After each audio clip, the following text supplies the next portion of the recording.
Olá, meu nome é Guilherme Eu sou o Eric. e hoje nós iremos falar um pouco sobre estatística. Estatística é a ciência que estuda as probabilidades, realiza coleta de dados e utiliza-os para construir gráficos e tabelas, e com isso tirar conclusões. Bom, para o estudo estatístico, por vezes é necessária a utilização de uma amostra, que é o subconjunto que representa o universo estatístico quando esse é muito vasto. Por exemplo, quando se quer fazer uma pesquisa eleitoral, não é viável que você pesquise toda a população brasileira, por exemplo, 200 milhões de brasileiros, isso é inviável de fazer. Então, para tanto, você pega um conjunto numérico menor para basear sua pesquisa em torno disso. Toda amostra possui uma amplitude. A amplitude é a diferença entre o maior e o menor valor de tal amostra. Podemos citar como exemplo de uma amostra esse conjunto de valores aqui, que representa os valores de um iogurte em determinada rede de supermercados. Então, nós temos aqui que o maior valor dessa amostra é R$ 3,38 e o menor valor seria R$ 3,20, que está aqui. Então, para a amplitude, a gente pega o maior valor, 3,38, tira 3,20 que é o menor, obtendo como amplitude dessa amostra 18 centavos. Agora iremos falar um pouco sobre frequência absoluta e frequência relativa. Nessa tabela, temos nessa coluna as notas obtidas em uma prova.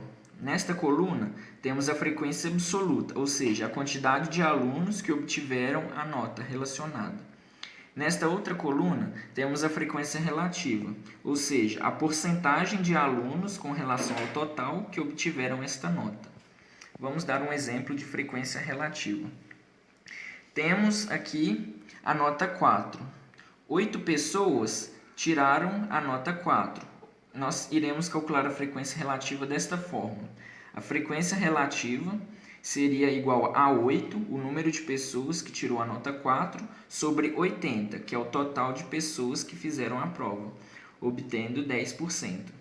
Embaixo temos a mesma coisa. 17 pessoas tiraram nota 5, ou seja, 17, que é um total de pessoas que tirou 5, sobre 80, que é o total de pessoas que realizaram a prova, obtivemos 21,25%.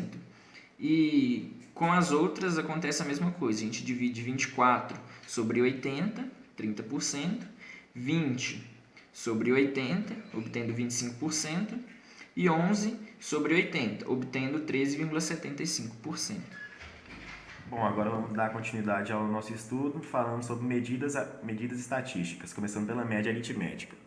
A média pode ser definida como a soma de todos os valores de uma amostra dividido pela quantidade de valores. Então, dando como exemplo aqui, nós temos 4 baldes cheios com 3 litros, 5, 2 e 1 litro. Caso quiséssemos deixar esses 4 baldes com a mesma quantidade de líquido, o que faríamos? Somaríamos a quantidade de líquido em todos esses baldes e dividiríamos pela quantidade de baldes. Então, nós temos aqui 3, 5, 2 e 1, somaríamos todos eles, dividiríamos por 4, encontrando como média 2,75. Então, no caso, cada um desses 4 baldes aqui estariam com 2,75 litros, mesma quantidade. Agora iremos falar um pouco sobre média aritmética ponderada. A média aritmética ponderada é dada pela frequência que um determinado termo é repetido, soma-se essas multiplicações e divide-se pela soma das frequências dos termos. Vamos dar um exemplo. Considere 10 baldes de água, tais que 5 deles contêm 4 litros. 5 baldes vezes 4 litros seria a frequência. 3 outros contêm 2 litros. Então, nós temos 3 baldes, é a frequência multiplicada pelo litro que tem em cada balde. E 2 restantes contêm 5 litros cada um. Então, a frequência dos baldes são 2 multiplicado pela quantidade de água que tem nesses baldes. E isso nós dividimos pela soma das frequências, ou seja, 2 mais 3 mais 5, então é 10. Aí nós multiplicamos e somamos, dividimos por 10 e obtivemos a média aritmética ponderada como 3,6. Agora iremos falar um pouco sobre moda. O conceito de moda é: em uma amostra cujas frequências dos elementos não são todas iguais, chama-se moda e indica-se por MO todo elemento de maior frequência. Vamos dar um exemplo. A. Na amostra 2, 6, 4, 6, 4, 6 e 5, temos a moda 6. Por quê? O elemento 6 repete 3 vezes, enquanto os outros elementos se repetem menos.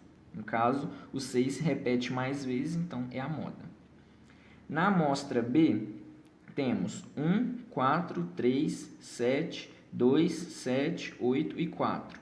Temos duas modas, seria uma amostra bimodal, o 4 e o 7, pois ambos repetem com a mesma frequência. O 4 se repete 2 vezes e o 7 também se repete 2 vezes.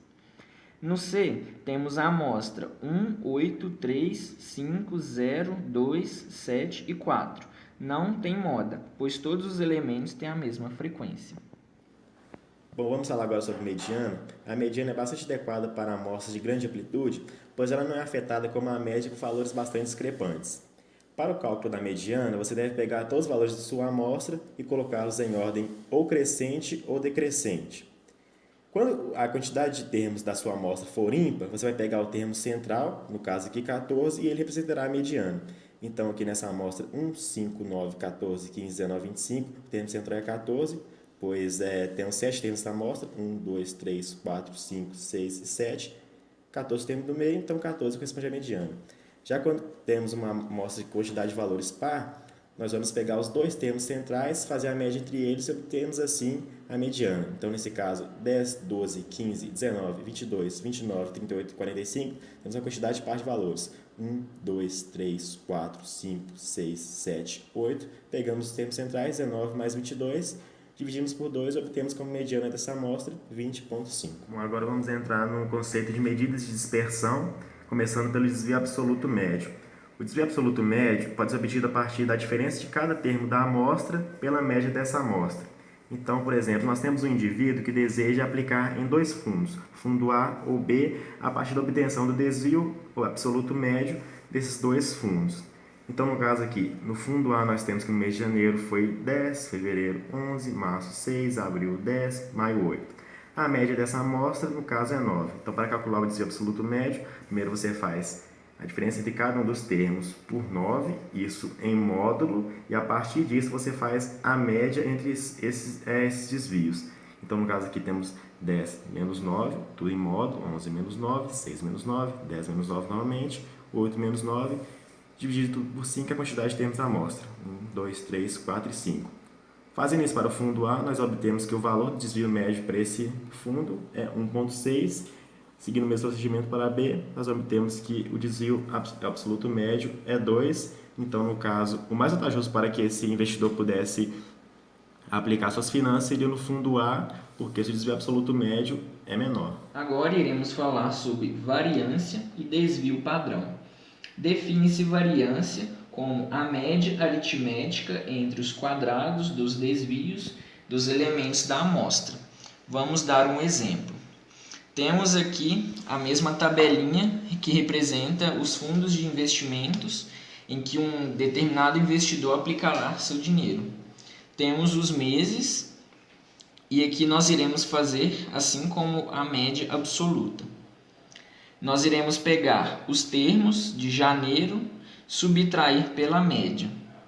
Aqui no caso 10 menos 9, só que nós iremos fazer isso ao quadrado. 11 menos 9, que é o termo de fevereiro 11, menos a média de todos os termos, 9, isso ao quadrado. Nós faremos também para 6 menos 9 ao quadrado, 10 menos 9 ao quadrado e 8 menos 9 ao quadrado. Iremos dividir pela quantidade de termos, que no caso é 5. Isso encontramos a variância do fundo A, 3,2. Fazemos isso a mesma coisa para o fundo B. Nós pegamos os números de todos os meses, no caso janeiro, que é 7, menos a média dos termos do fundo B, que é 9, e fazemos ao quadrado. Isso com todos os termos.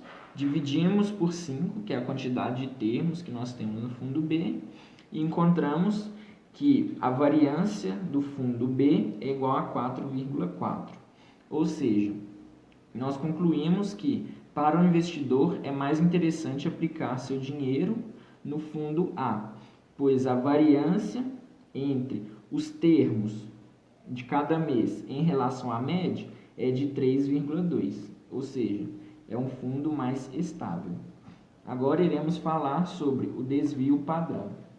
O desvio padrão é a raiz quadrada da variância, ou seja, simplesmente nós iremos pegar o termo Por exemplo, o desvio padrão de A, nós iremos pegar a variância de A, que é 3,2, iremos fazer a raiz quadrada, que irá dar aproximadamente 1,79. O desvio padrão de B, nós iremos pegar a variância de B, que é 4,4, e tiraremos a raiz quadrada, recebendo aproximadamente 2,10. Ou seja, nós tiramos a mesma conclusão. O fundo A ele é mais seguro que o fundo B, pois o seu desvio padrão é menor.